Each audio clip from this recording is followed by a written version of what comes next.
श्री कृष्ण का पहला सत्य, ये जीवन युद्ध है और सबसे खतरनाक दुश्मन अपना ही मन है। ध्यान से सुनो, क्योंकि जो बात अब तुम सुनने वाले वो कोई मोटिवेशन नहीं है, वो श्रीमद् भगवद गीता की चेतावनी है। भगवान श्री कृष्ण ने अर्जुन से कभी ये नहीं कहा था कि ये जीवन शांति है। उन्होंने साफ कहा, ये जीवन एक युद्ध है और युद्ध में सबसे बड़ा धोखा दुश्मन नहीं देता, अपनापन देता है। यही वजह थी कि अर्जुन का धनुष हाथ से गिर गया। दुश्मन सामने नहीं थे, अपने सामने थे। जब तक सामने वाला पराया होता है, हम सावधान रहते हैं, लेकिन जिस दिन हम किसी को अपने मन से अपना मान लेते हैं, उसी दिन हम निहत्थे हो जाते हैं। गीता का पहला सत्य यही है, यहाँ कोई आपका नहीं है, यहाँ सिर्फ आपका कर्म आपका है। महाभारत का युद्ध राज्य के लिए नहीं था, वो युद्ध था मन के मोह और कर्तव्य के बीच। धृतराष्ट्र ने सिर्फ एक गलती की, उसने सत्य से ज्यादा अपने बेटे से प्रेम किया और वही प्रेम पूरा वंश जला गया। यही गीता सिखाती है, जहां मन का अपनापन जुड़ता है, वहीं से विवेक मरने लगता है। आज तुम्हारी जिंदगी में भी कई युद्ध चल रहे हैं। कोई तुम्हें दबा रहा है, कोई तुम्हारा हक खा रहा है, कोई तुम्हें कमजोर बनाए रखना चाहता है। और तुम क्या कर रहे हो?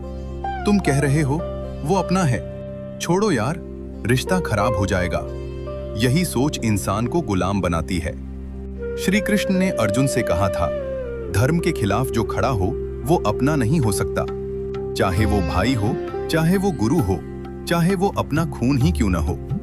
अगर कोई तुम्हारे जीवन में तुम्हारे आत्मसम्मान को कुचल रहा है, तुम्हारे अधिकार छीन रहा है, तुम्हें डर में रख रहा है, तो वो अपना नहीं है। गीता कहती है, ऐसे इंसान से युद्ध करो।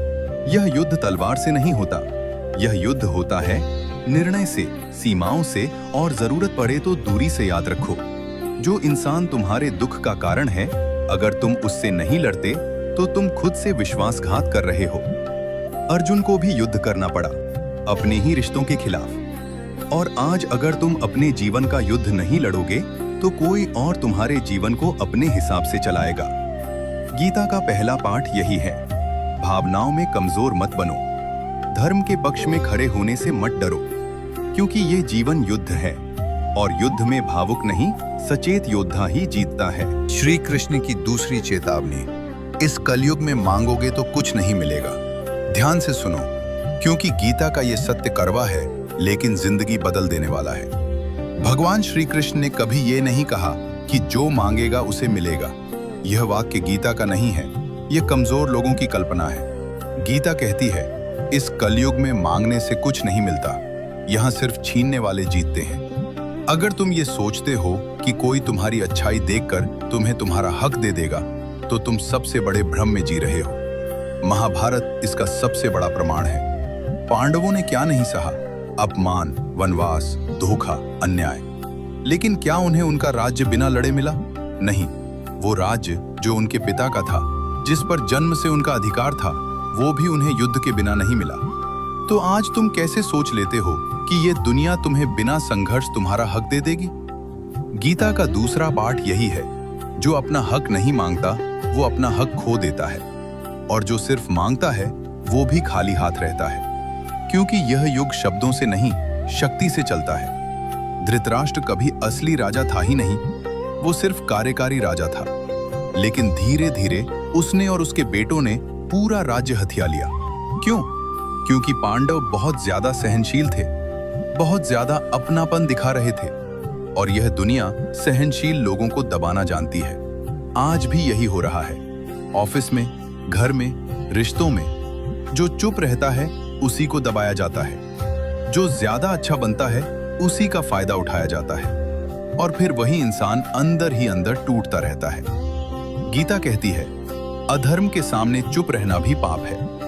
अगर तुम किसी गलत चीज को सिर्फ इसलिए सह रहे हो कि झगड़ा न हो जाए, तो याद रखना, तुम धीरे धीरे खुद को खो रहे हो। यह दुनिया न्याय नहीं देती, यह दुनिया ताकत को मानती है। ताकत का मतलब हिंसा नहीं है, ताकत का मतलब है आत्मसम्मान, स्पष्ट निर्णय और सही समय पर ना कहने की हिम्मत। पांडवों ने युद्ध चुना क्योंकि उनके पास और कोई रास्ता नहीं छोड़ा गया था। और आज अगर तुम्हें हर जगह दबाया जा रहा है, तो इसका मतलब है कि तुम्हें भी अपनी लड़ाई लड़नी होगी। यह लड़ाई हर किसी से नहीं होती। यह लड़ाई होती है अपने डर से, अपने आलस से और उस सोच से जो कहती है छोड़ो यार। गीता का दूसरा सत्य बहुत साफ है। जो अपने अधिकार के लिए नहीं खड़ा होता वो जीवन भर दूसरों के आदेश में जीता है। इसलिए यह मत सोचो कि कोई आकर तुम्हें बचाएगा। श्री कृष्ण ने भी अर्जुन के लिए युद्ध नहीं लड़ा, उन्होंने सिर्फ मार्ग दिखाया। तलवार अर्जुन को ही उठानी पड़ी और आज तुम्हारी जिंदगी की तलवार तुम्हारे ही हाथ में है। अगर तुम नहीं उठाओगे तो कोई और तुम्हारी किस्मत लिख देगा। श्री कृष्ण का तीसरा सत्य, रिश्ते तब तक ही चलते हैं जब तक परवाह जिंदा रहती है। ध्यान से सुनो, क्योंकि गीता का ये सत्य ज्यादातर लोग तब समझते हैं जब सब कुछ टूट चुका होता है। भगवान श्री कृष्ण ने ये कभी नहीं कहा कि रिश्ते अपने आप चल जाते हैं। उन्होंने साफ संकेत दिया, रिश्ते तब तक चलते हैं जब तक उनमें परवाह होती है। जहां परवाह खत्म वहीं रिश्ता खत्म। आजकल लोग कहते हैं हम तो साथ हैं, हम तो फैमिली हैं, लेकिन परवाह वो कहीं दिखाई नहीं देती। गीता का तीसरा पाठ यही है, जो इंसान सिर्फ अपने बारे में सोचता है वो किसी रिश्ते को निभा ही नहीं सकता। रिश्ता दो शरीरों का नहीं होता, रिश्ता दो मनों का समझौता होता है। अगर एक मन सिर्फ मैं में जी रहा है और दूसरा मन हम बनना चाहता है तो वहां टकराव तय है। महाभारत को देखो, धृतराष्ट्र राजा था लेकिन उसका मन अंधा था। उसे सिर्फ एक ही चीज दिखती थी, उसका बेटा, उसका स्वार्थ, उसका अहंकार। उसने कभी ये नहीं सोचा कि उसके निर्णय पूरे वंश को कहां ले जा रहे हैं। उसने कभी ये नहीं सोचा कि द्रौपदी भी किसी की बेटी है। उसने कभी ये नहीं सोचा कि पांडव भी उसी घर का हिस्सा हैं। बस यही से विनाश शुरू हुआ। गीता साफ कहती है, जहां परवाह मर जाती है वहां धर्म भी मर जाता है। आज यही चीज घर घर में हो रही है। पति पत्नी साथ हैं लेकिन परवाह नहीं, भाई भाई साथ हैं लेकिन परवाह नहीं, दोस्त साथ हैं लेकिन मतलब तक। और जब मतलब खत्म तो रिश्ता भी खत्म। लोग कहते हैं जाता है तो जाए, मुझे कोई फर्क नहीं पड़ता। याद रखना, जिस इंसान को किसी के जाने से फर्क नहीं पड़ता, एक दिन उसके होने ना होने से भी किसी को फर्क नहीं पड़ेगा। यह प्रकृति का नियम है। जो परवाह नहीं करता उसे कोई याद नहीं करता। गीता सिखाती है, परवाह कमजोरी नहीं है। परवाह तब कमजोरी बनती है जब वो एक तरफा हो। अगर तुम किसी की इज्जत कर रहे हो, ख्याल रख रहे हो और सामने वाला सिर्फ तुम्हें इस्तेमाल कर रहा है, तो वह रिश्ता धर्म नहीं, बंधन है। और गीता बंधन तोड़ना सिखाती है। रिश्ते निभाने के लिए अपने अहंकार को थोड़ा झुकाना पड़ता है, लेकिन आजकल कोई झुकना नहीं चाहता। सब चाहते हैं मेरी बात मानी जाए, मैं सही हूं, मेरी वैल्यू हो। और जब दो लोग दोनों यही चाहते हैं तो रिश्ता युद्ध बन जाता है। महाभारत का युद्ध हथियारों से नहीं शुरू हुआ था, वो शुरू हुआ था अहंकार से। अगर धृतराष्ट्र एक बार भी अपने बेटे को रोक देता, अगर दुर्योधन एक बार भी दूसरों की परवाह कर लेता, तो शायद इतिहास बदल जाता। गीता का तीसरा सत्य बहुत साफ है। जिस रिश्ते में सिर्फ अधिकार मांगे जाएं पर जिम्मेदारी कोई न ले, वो रिश्ता टूटना ही है। अगर तुम चाहते हो कि रिश्ते टिकें तो परवाह करनी होगी, और अगर सामने वाला परवाह करना ही नहीं चाहता तो याद रखना, उसे पकड़कर रखना भी आत्म अपमान है। गीता ये नहीं सिखाती कि हर रिश्ता बचाओ। गीता ये सिखाती है धर्म बचाओ, आत्मसम्मान बचाओ। क्योंकि जो रिश्ता तुम्हें रोज तोड़ रहा है वो रिश्ता ईश्वर भी नहीं चाहता। श्री कृष्ण का चौथा सत्य, भरोसा वही जहर है जो अपनों के हाथ से पिलाया जाता है। ध्यान से सुनो, क्योंकि गीता का यह सत्य सबसे ज्यादा दर्द देता है और सबसे ज्यादा बचाता भी है। भगवान श्री कृष्ण ने यह नहीं कहा कि किसी पर भरोसा मत करो। उन्होंने संकेत दिया, जिस पर भरोसा करो वहां सबसे ज्यादा सावधान रहो। क्योंकि चोट अजनबी से नहीं लगती, चोट वहीं लगती है जहां भरोसा होता है। सोच कर देखो, तुम्हें आज तक सबसे गहरी चोट किसने दी? कोई बाहर वाला या वही जिसे तुमने अपना माना था? गीता का चौथा पाठ यही है, भरोसा इंसान को निश्चिंत नहीं लापरवाह बनाता है, और लापरवाही हमेशा नुकसान करवाती है। जब हम किसी पर भरोसा करते हैं तो हम देखना बंद कर देते हैं, सुनना बंद कर देते हैं और समझना बंद कर देते हैं। हम मान लेते हैं वो ऐसा नहीं करेगा, वो मुझे नुकसान क्यों पहुंचाएगा? यही मान्यता इंसान को तोड़ती है। महाभारत में देखो, युधिष्ठिर धृतराष्ट्र पर भरोसा करता था, उसे पिता समान मानता था, और वही भरोसा पांडवों को बार बार अंधे कुएं में धकेलता रहा। सभा में द्रौपदी का अपमान हुआ, लेकिन भरोसा था बड़े हैं, रोक देंगे। किसी ने नहीं रोका, क्योंकि जहां स्वार्थ होता है वहां भरोसा सिर्फ इस्तेमाल होता है। गीता सिखाती है, भरोसा आंख बंद करके मत करो, भरोसा करो लेकिन आंखें खुली रखकर। आज की दुनिया में लोग तुम्हारी अच्छाई को तुम्हारी कमजोरी समझते हैं। तुम जितना ज्यादा भरोसा दिखाओगे उतना ही तुम्हें हल्के में लिया जाएगा। रिश्तों में, दोस्ती में, काम धंधे में भरोसा जरूरी है, लेकिन सीमा के भीतर। अगर तुम किसी को पूरी छूट दे देते हो तो वो छूट एक दिन तुम्हारे खिलाफ इस्तेमाल होगी। गीता का चौथा सत्य बहुत कड़ा है। जिस दिन तुमने किसी को अपने मन की चाबी दे दी, उस दिन से तुम असुरक्षित हो गए। इसका मतलब ये नहीं कि तुम पत्थर बन जाओ। इसका मतलब ये है, दिल रखो लेकिन दरवाजे पर ताला भी रखो, क्योंकि हर आने वाला अंदर बैठने के लायक नहीं होता। अर्जुन ने भी श्री कृष्ण पर भरोसा किया, लेकिन यह भरोसा अंधा नहीं था। यह भरोसा था ज्ञान पर, धर्म पर और सत्य पर। इंसान पर नहीं, सिद्धांत पर भरोसा करो। जो इंसान तुम्हारे सिद्धांतों का सम्मान करता है वही भरोसे के लायक है। बाकी सब समय के साथ अपना रंग दिखा देते हैं।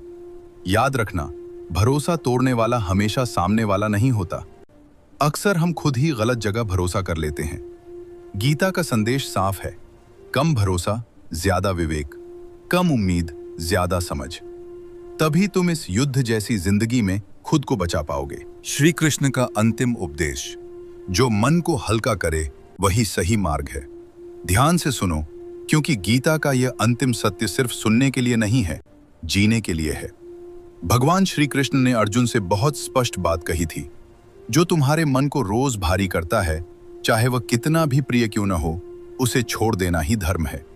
अधिकतर लोग यहीं हार जाते हैं, क्योंकि उन्हें लगता है ये मेरा है, इसे छोड़ दिया तो मैं टूट जाऊंगा। लेकिन गीता कहती है, जिसे पकड़े रहने से टूट रहे हो, उसे छोड़ना ही तुम्हें जोड़ता है। आज तुम्हारे जीवन में भी कुछ ऐसा जरूर होगा, कोई रिश्ता, कोई आदत, कोई लालच, कोई डर, जो तुम्हें रोज अंदर से खा रहा है, और फिर भी तुम उसे छोड़ नहीं पा रहे।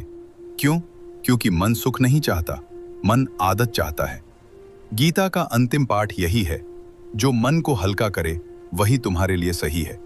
ये मत पूछो मुझे क्या अच्छा लगता है, ये पूछो मुझे क्या शांत करता है, क्योंकि अच्छा लगने वाली चीजें अक्सर जहर बन जाती हैं, और जो शुरुआत में कड़वा लगता है वही आगे चलकर अमृत बनता है। श्री कृष्ण ने अर्जुन से कहा, कर्म करो, फल छोड़ दो, क्योंकि फल की चिंता मन को बांध देती है, और बंधा हुआ मन कभी मुक्त नहीं हो सकता। आज इंसान सब कुछ पकड़कर बैठा है। लोग उम्मीदें पहचान रिश्ते, और फिर कहता है मुझे शांति नहीं मिलती। गीता कहती है, जो पकड़ोगे वही तुम्हें पकड़ेगा, जो छोड़ सकोगे वही तुम्हें मुक्त करेगा। अकेलेपन से मत डरो, क्योंकि अकेलापन कमजोरी नहीं है। कमजोरी है गलत लोगों के साथ रहकर खुद को खो देना। याद रखना, इस दुनिया में कोई हमेशा साथ नहीं रहता। माँ बाप भी एक दिन छूट जाते हैं, लेकिन एक शक्ति है जो कभी साथ नहीं छोड़ती, ईश्वर। श्री कृष्ण ने कहा था, जो मुझे याद करता है मैं उसे कभी अकेला नहीं छोड़ता। इसलिए जब भी तुम खुद को अकेला महसूस करो, ये समझ लेना, ईश्वर तुम्हें खुद से जोड़ रहा है। यह दूरी नहीं है, यह तैयारी है। तैयारी एक नए स्तर की। गीता का अंतिम संदेश बहुत शांत है। धैर्य रखो, समय को अपना काम करने दो। जो आज कठिन है वही कल तुम्हारी शक्ति बनेगा, और जो आज आसान लग रहा है वही कल तुम्हारी परीक्षा बनेगा। इसलिए अपने मन को मजबूत करो, अपनी सीमाएं तय करो, और जो तुम्हें तोड़ता है उसे छोड़ने का साहस रखो, क्योंकि जो खुद को संभाल लेता है वो पूरी दुनिया से निपट सकता है। यही गीता है, यही जीवन है, और यही श्री कृष्ण का